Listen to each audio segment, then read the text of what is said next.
നമസ്കാരം, news prime മലയാളത്തിലേക്ക് സ്വാഗതം. ബി.ജെ.പിയിലെ ക്യാബിനറ്റ് മന്ത്രിയായിട്ടുള്ള ജ്യോതിരാദിത്യ സിന്ധ്യയുടെ പിതാവായ മാധവറാവു സിന്ധ്യയും സച്ചിൻ പൈലറ്റിന്റെ പിതാവായ രാജേഷ് പൈലറ്റും നല്ല രീതിയിൽ സൗഹൃദം നിലനിർത്തിയിരുന്ന കോൺഗ്രസിന്റെ തലമുതിർന്ന നേതാക്കളായിരുന്നു. ഇവരുടെ മക്കളും കോൺഗ്രസിൽ ഒരുമിച്ച് പ്രവർത്തിച്ചപ്പോൾ വലിയ രീതിയിലുള്ള പ്രവർത്തനങ്ങളാണ് തങ്ങളുടെ സംസ്ഥാനങ്ങളിൽ നടത്തി വന്നത്. എന്നാൽ പല കാരണങ്ങൾ കൊണ്ടും ഇവരെ രണ്ടുപേരെ കോൺഗ്രസിലെ മറ്റു ചില ഇത്തൾക്കണ്ണികൾ തടയാൻ ശ്രമിച്ചു. രാജേഷ് പൈലറ്റിൻ്റെ മകനായ സച്ചിൻ പൈലറ്റിനെ അശോക് ഗെഹ്ലോട്ട് നിരവധി തവണ അദ്ദേഹത്തെ വഞ്ചകനെന്നും അദ്ദേഹത്തെ കുലംകുത്തി എന്നും ഒക്കെ അഭിസംബോധന ചെയ്ത് വിളിച്ചു. ആത്മസംയമനം ഒന്നും കൊണ്ട് മാത്രമാണ് സച്ചിൻ പൈലറ്റ് ഇപ്പോഴും കോൺഗ്രസ് വിടാതെ ശക്തമായി മുന്നിൽ നിൽക്കുന്നത്. ബി.ജെ.പി വലവീശി പിടിച്ചിട്ടും സച്ചിൻ പൈലറ്റിനെ രാജസ്ഥാനിൽ ബി.ജെ.പിക്ക് ഒപ്പം നിർത്താൻ കഴിഞ്ഞില്ല എന്നുള്ളത് അവരെ സംബന്ധിച്ചിടത്തോളം ഒരു വലിയ പോരായ്മയായാണ് ഇപ്പോഴും കണക്കാക്കുന്നത്. അതായത് കൊതിക്കറിവ് പറയുന്ന പോലെ സച്ചിൻ പൈലറ്റിനെ പോലെ ഏറ്റവും മികച്ച രീതിയിൽ സംഘടനാ ബലം അറിയുന്ന, അത് പ്രാവർത്തികമാക്കാൻ കഴിയുന്ന യുവതി യുവാക്കന്മാരെ നല്ല രീതിയിൽ ആകർഷിച്ച് പ്രസ്ഥാനത്തോടൊപ്പം ചേർക്കാൻ കഴിയുന്ന ഒരു യുവ നേതാവാണ് സച്ചിൻ പൈലറ്റ്.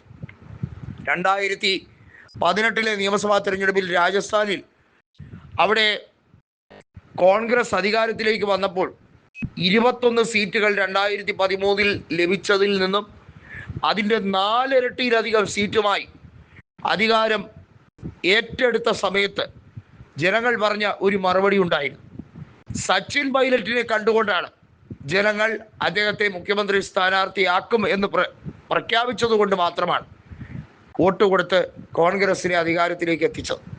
അപ്പോഴും ആട്ടും തോലിട്ട ചെന്നായെ പോലെ നാണവും മാനവും ഇല്ലാതെ അശോക് ഗെഹ്ലോട്ട് കടൽ കിഴവനെ പോലെ, ആർത്തിപ്പണ്ടാരത്തെ പോലെ അവിടെ സ്ഥാനമാനങ്ങൾക്ക് വേണ്ടി അവിടെ വലിയ തോതിലുള്ള ഒരു പടക്കളം തന്നെ തയ്യാറാക്കി. സച്ചിൻ പൈലറ്റിനെ വീഴ്ത്താൻ ഒരു പത്മവ്യൂഹം തന്നെ സൃഷ്ടിക്കുകയായിരുന്നു എന്ന് വേണമെങ്കിൽ പറയാം. എന്നിട്ടും സച്ചിൻ പൈലറ്റ് യാതൊരു രീതിയിലുള്ള പ്രതികൂല തീരുമാനവും എടുത്ത് കോൺഗ്രസിനെ ബുദ്ധിമുട്ടിലാക്കിയില്ല. ഇപ്പോൾ രാജസ്ഥാനിൽ സച്ചിൻ പൈലറ്റിന് സുവർണ അവസരമാണ്. ക്ഷമയോടെ അദ്ദേഹം കാത്തിരിക്കുകയാണ്.